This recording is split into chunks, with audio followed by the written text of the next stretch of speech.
could divide our life into two stages. The first stage is one in which we build up our identity by association with objects and others. So as a young child, our identity begins to form around our parents, our sibling, our home, what we learn at school, our friends. And it's a building up, a building up, and a building up of our identity. In fact, what is happening is that all sorts of ideas, beliefs, feelings are being added to our essential, irreducible self, pure, self-aware being.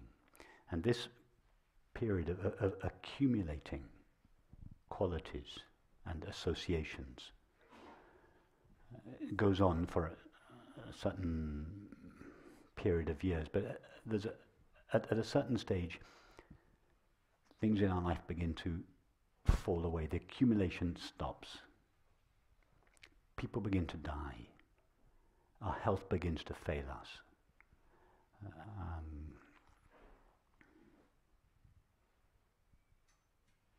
Our relationships, some of them long cherished relationships, marriages, they begin to break down. So there's an initial period of accumulation, and then there is this falling away of everything, including the most cherished ideas, relationships. In this case, your relationship with your friend who was as you say, a kind of icon for you. And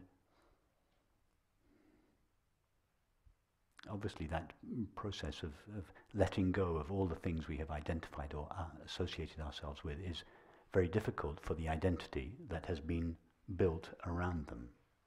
But in fact, it is a process where everything apart from our essential being is falling away in order to reveal or lay bare our essential, irreducible self. And if we understand that, we cooperate with the process of old age and death. We don't feel it is something that is there to thwart us. The loss of relationships, the loss of health, etc., etc. If we have a truly spiritual attitude, we see that these are all opportunities to put us deeper and deeper in touch with that essential part of ourselves that cannot disappear, that cannot be lost, that cannot be harmed.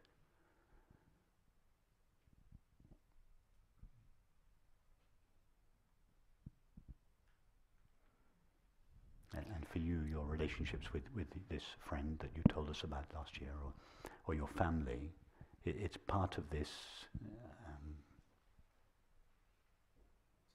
letting go of things that have been so close to you as to feel part of yourself. Your relationships, our relationships with our family, our nearest and dearest, are not an essential part of ourself.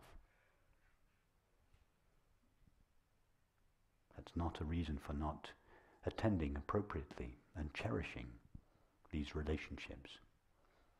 But to allow ourselves to be defined by them is another matter. That is a recipe for unhappiness. Yes, and I feel that, I mean, I've lived a monastic life. I've lived a life of letting go of, the obvious things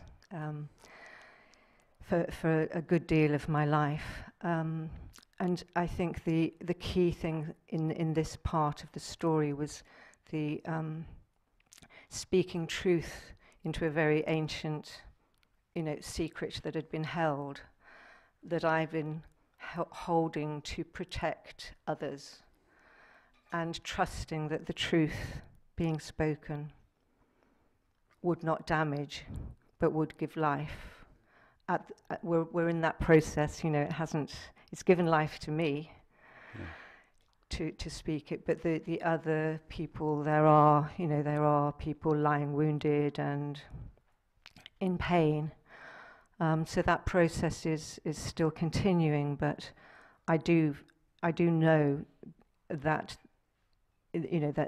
that's that for me to stay in truth, that was necessary. And if I'm in truth, then others being brought into that truth will also have the options of turning towards that loving intelligence. Yes, in some way it will serve them, even if and they're not aware of it, yes. Yeah, and becoming free from it.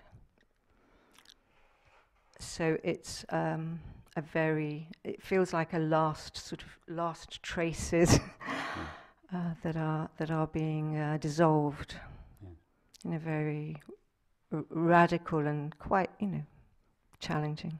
But yeah, the light is there, the truth is there, and it needed me to come back here and speak it for my benefit, for my benefit. So thank you.